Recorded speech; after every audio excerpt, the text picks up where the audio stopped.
I'm Bob Sweeney with City of Juneau Channel 991 doing our last episode of the Juneau Garden for this 2017 season. And we have come out to Windy Drumlins to talk to the... Mark and Fran Krause. Okay, the Krauses, right? Yes. Okay, and we're in rural Juneau, right? Yes. And Windy Drumlins. What is Windy Drumlins?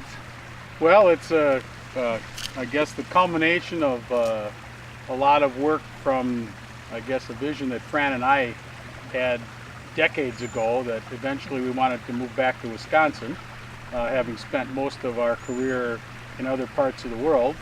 And we eventually got back here and we bought a piece of property and we started working on it. It was a virgin piece of property when we started. And we've been able to develop it in a way that allows us to live as much off the land as we can and to expand it beyond what it was originally in terms of the types of produce that we can get off the property. So here at Windy Drumlins we have, in addition to the, I guess, the typical stuff you might find on a piece of property, we've also got the ability to do year-round production through our aquaponics operation, as well as an expansion of the typical fruit you might see, in that we've got literally peaches, pears, plums, cherries, apples, strawberries, raspberries, grapes.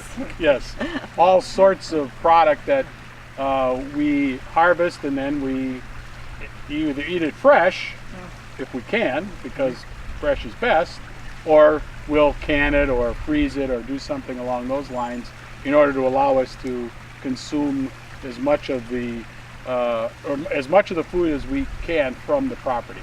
But you also sell. Of course, we do sell lettuce in particular, as well as kale and other leafy greens year-round because of our aquaponics. We also do sell in-season raspberries and not so much strawberries, but asparagus and other products like that. We also then, when we can, or Fran also makes jams and jellies, we'll provide that and make it available to people. In addition to that, I'm a beekeeper, so we also have the opportunity to steal the honey from the hives, and we do sell honey year-round. And how much we sell is a function of how much the bees can harvest for us. So how many acres do you have here? 80 acres. Oh, really? Yeah. Okay, and most of it is not in production, I would assume. Right. We, in fact, there's really only a small amount, maybe a couple of acres in total. The balance is allowed to be natural. We're trying to change it all into organic because it was all farm. A lot of it was farm. So the farmland we've actually allowed to go prairie right now for the time being because we wanted to be organic, and we're switching it over to that. So. And how long has it been switching over? Well, since we bought it, we've been trying to gradually wean ourselves from the old practices of using a lot of chemicals. Fortunately, we had a farmer who rented some of our land who was a no-till farmer and did limit his chemical use. But more specifically to your question, I would say it's been at least 4 years now since we've had any wheat or soybeans growing. So yeah, and some of our fields are maybe 7-8 years they haven't had. They've just been left to go natural. Well, clover. We had clover and alfalfa because we're using it for the beans as well. So, but now you named your operation here Windy Drumlins. How did you come up with that name? That was a long process, huh? Our daughter is a geologist, among many things, but we happen to be on a drumlin here, which is a glacial feature. Basically gravel hill type thing left by the glaciers. And so we have a drumlin here and a drumlin on the other side of our property. So, and on top of the hill, we're obviously very, very windy. So hence the name Windy Drumlins. Oh, good. Good. Well, let's take a look at this garden we have behind us, all right? Okay. Okay, Fran, why don't you take us through what we got right here? Oh, okay, so this is our center circle garden. We had my niece, who is a landscaper, graduated from UW-Madison, help us design it. And we needed something that would help control the water runoff from our building next door and all the cement work. And so we get a lot of rainwater accumulating here. So she helped design a garden that would handle that, the water, as well as we created a water feature. It was obviously just a flat piece of land when we started. I called it Mark's sand pile because he brought in that big equipment and played around with it. created my stream and a pond, which we then laid with stone from our property to create a water feature. And then we used a lot of native plants as well as various herbs that we've added, and bushes and stuff to create a nice feature for our center circle. So it's... Right, this garden that we're taking a look at right now actually isn't what we're going to see in the spring, is it? No, it varies all throughout the year. So it starts out in the spring with bulbs, and then it will switch over to lots of daisies and lilies, and eventually, so the colors change throughout the year, and we'll end up with the sunflowers and echinacea and various plants blooming then. So color changes all the time. Well, maybe we can come back some other time during the year and take a look at it then. Okay. All right, what have we got here? Okay, so here's where our waterfall starts, and it breaks up. We created a little stream to go down, and the water gets pumped back up to this area. Right now it's pretty rustic looking because it is fall, but it starts out manicured in the spring and then gradually goes to being more natural. We have a lot of natural plants in here, a lot of wildflowers. We added our dinosaur to it to give it some character, and several other features to make it fun. So people have it, and we have regular walkways of gravel through it, so people will have a tendency to walk through it and visit all the various plants that we have in areas. So it just makes it fun. And in the meantime, at the bottom, we have our koi and our goldfish. So you can always end up watching the fish, which is always fun. Lots of birds come. We have berries and stuff, so lots of activity with honeybees.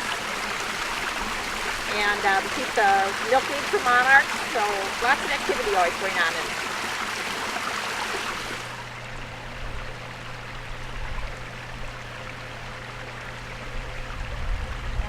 Can't see them from there, can you?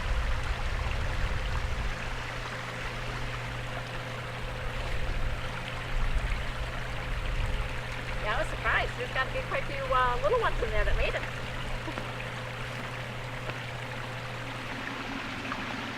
Yeah, so there's a mixture of koi and goldfish in there. Koi that I raised out, the kids gave me for Mother's Day when they were about 2 inches big. Now grown up. Now what do you do with these in the wintertime?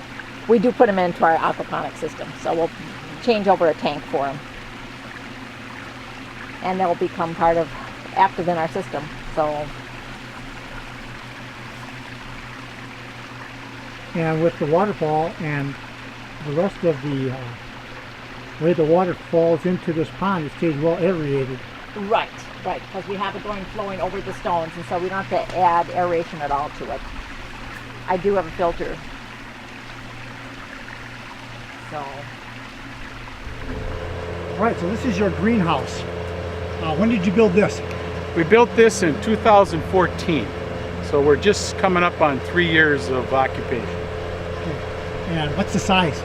The size is about 40 by 100, 2/3 of which is greenhouse, and the other third is what I call a fish house. That's where we maintain the fish as well as do all of our packaging of the lettuces and other leafy vegetables that we grow.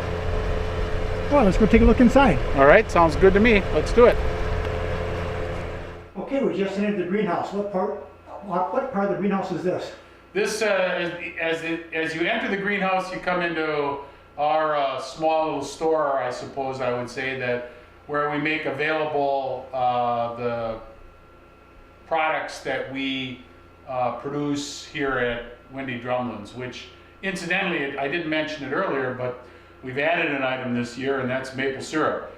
We do have some trees on the property that are available for tapping, so this year Fran and our daughter Laura manufactured some maple syrup as well as honey, of course, and then we have some other incidental items that support the aquaponics business.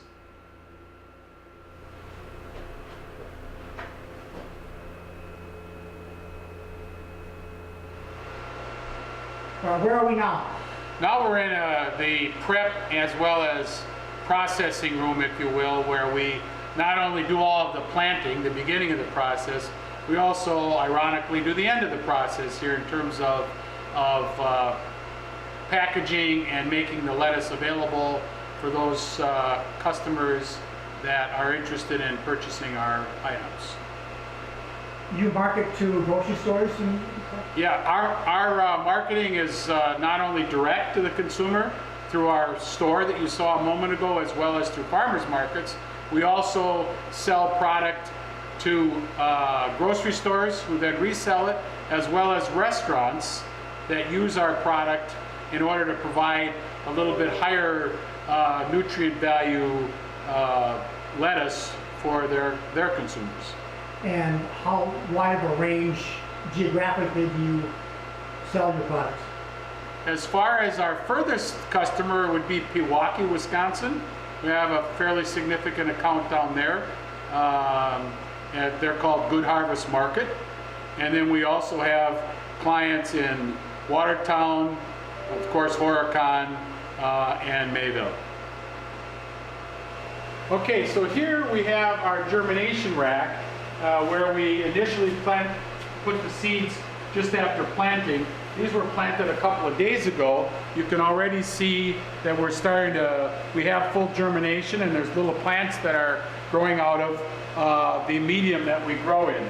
In our case, we utilize a coconut core, organically certified coconut core, that's 100% ground up coconuts, as well as it's wrapped in a organically certified cotton product in order to keep it from falling into our system when we're planting or growing them.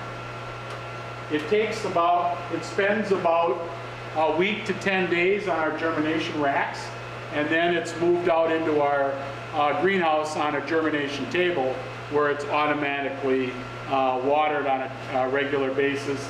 And then ultimately, as you'll see in a few minutes, it goes into a raft that it stays on until it's harvested. What temperature do you need to have for germination? In the case of lettuce, the optimum temperature is actually kind of cool. It would range, say, from 55 to 65 degrees. Although the reality is that a little bit warmer temperature tends to accelerate the germination. So in our case, we try to keep the temperature in the room between, say, 70 and 80, 82 degrees so that we can get a quick pop and subsequently increase the speed at which the lettuce grows, which then impacts our effectiveness long-term in terms of the overall cycle, which is about 60 to 70 days in order to take a plant from seed to harvest. Okay, so here we are in what I would call the other half of the fish house, where the real activity is critical to the success of the aquaponics. Behind me you'll see 3 fish tanks. We have 2 different types of fish here at Windy Drumlins, bluegills and tilapia. We feed those on a regular basis, the idea being that we're going to try to establish an ecosystem so that the plants can grow as naturally as possible. There's really no beginning or end to an aquaponics system because being an ecosystem, the water is circulating continuously, and we're just arbitrarily considering this the start of the process. So what happens here on a daily basis is fish get fed 3 times a day, and the water circulates continuously through the fish tanks. The waste from the fish tanks, produced by the fish, of course, is naturally in the water, and there is a group of bacteria that naturally convert the fish waste into fertilizer type components that then the plants will use to grow. And in the process of taking the converted products of the fish waste into the plant, the water gets cleaned up and gets returned to the fish. So the system, without the bacteria, the plants, and the fish, it doesn't work. So all 3 of them become critical components. Although the only ones that ever get talked about really in aquaponics are the fish, because we can eat them, and the lettuce, because we can eat it. So this being the beginning of the process, if you will, is where all the testing occurs to make sure that the water, which is the medium under which all this can happen, is of the right concentrations to allow everything to work. So you eat fish? We do eat fish. We love fish here at Windy Drumlins, and we eat it on a regular basis. And of course, because we have a regular supply of it, it makes it a little bit easier for us to have fish available perhaps than somebody else. And you have to replenish the fish, and how do you do that? Okay, good question. In our case, we purchase fingerlings, both bluegills from a local supplier here, as well as tilapia, which it might surprise some of the viewers to know that we have a company right here in Oshkosh, Wisconsin that grows tilapia, and we buy fingerlings from them as well a couple of times a year because the tilapia in particular grow very fast. We can usually grow out a tilapia from a little fingerling, which is about this big, maybe an inch long, to about 14 or 15 inches long and weighs about 1.5 pounds. It takes us 6 to 8 months to do that. So they grow really fast. The bluegill, on the other hand, a little bit slower growing, so it takes us the 12 to say 14 months to grow out a fingerling bluegill to a size that we want to harvest and eat.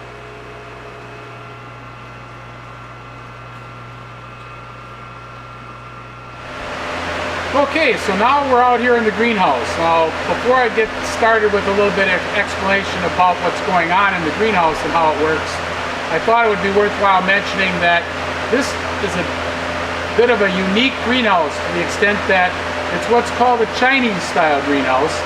You noticed in the earlier picture how the roof was sloped or radiused, because in China, who are really considered some of the experts when it comes to greenhouses, they build their greenhouses typically up against a hill.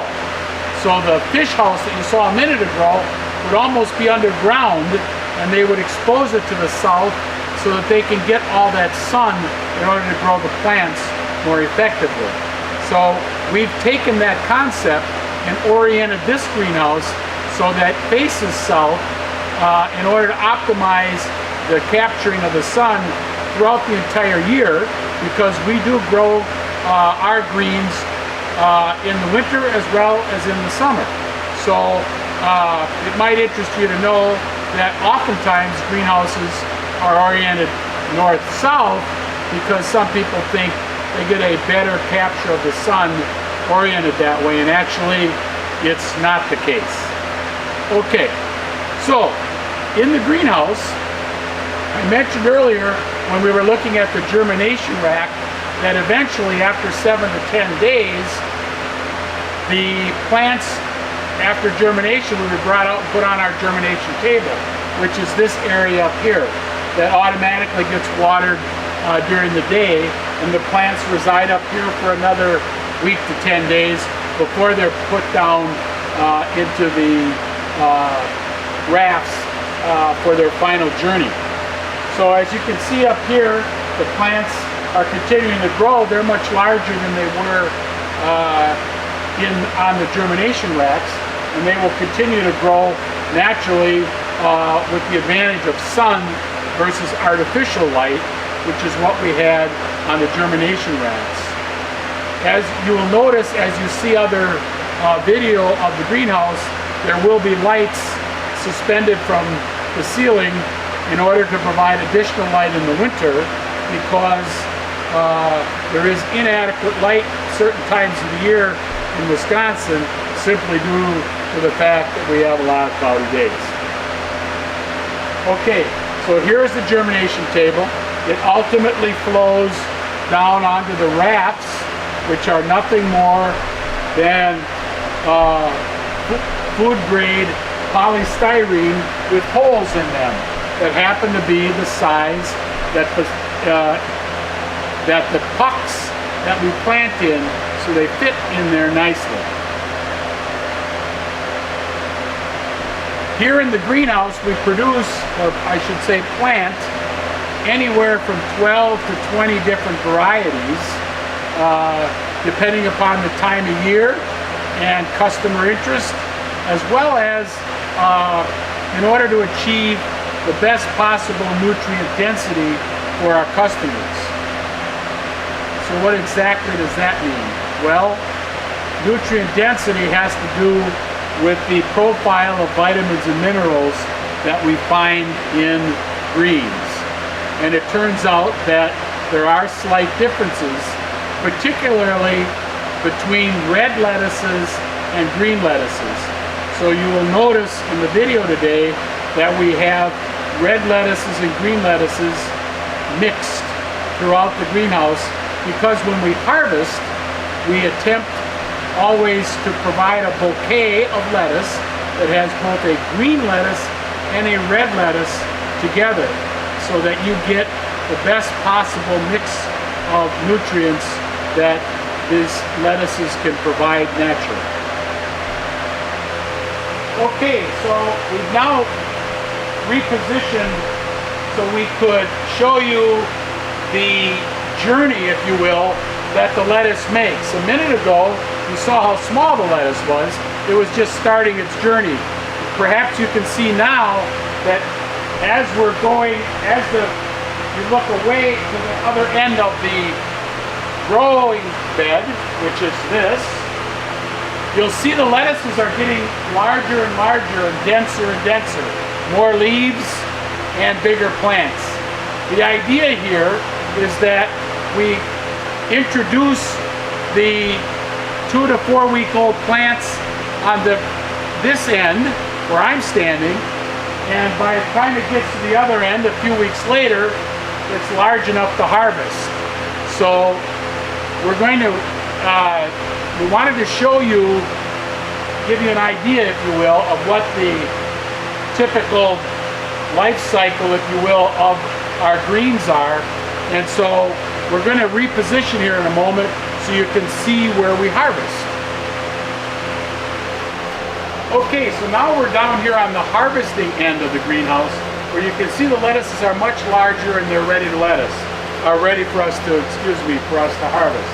You can see there's several different types. This happens to be an oak leaf. You might recognize its appearance similar to oak leaf. This lettuce here happens to be what's called a pomegranate. It's in the romaine family and is a very nutrient-dense type of romaine lettuce. On the other side, we have a couple of different versions of leaf lettuce. To my left, your right over here, you can see a forest of kale.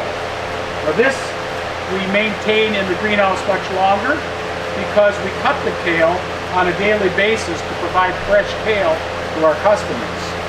In the foreground of the kale, it's something we do for some of our customers like edible flowers, so we actually grow nasturtiums in order to provide them an opportunity to purchase the nasturtium blossoms, which are a spicy addition to a salad, along the lines of arugula, for those of you who might be familiar with that particular herb. Okay, so now we're back to where we started, so to speak, back in the prep room and processing room with a bouquet of our green lettuce. After all, when it's all said and done, it's about eating healthy and eating greens. So I've just brought in a few examples of the types of lettuces we grow. It's actually we happen to put it into a Ziploc bag, and we do that again for the benefit of the customer. The idea being that when you take this home, if you can't eat it right away, although we always recommend fresh is best, let's eat it right now, you can actually seal it up and put it in your refrigerator, and it will last for a considerably long time. Because when we sell lettuce, I didn't mention it earlier, I'll try to show you, we sell lettuce with the roots on. So you can see that all the roots are there, so this lettuce it's not dead, it's continuing to be alive, so that means that the nutrient density is maintained until you choose to eat the salad, which is critical, because when you think about it, it's actually might be more appropriate when we purchase our food to think in terms of how much are we paying for the nutrients that we're getting. And in our case, I don't think you can get it any more nutrient dense than if it's alive at the time you get ready to eat it. So that's our idea. These lettuces will get put in this bag and sold as finished product.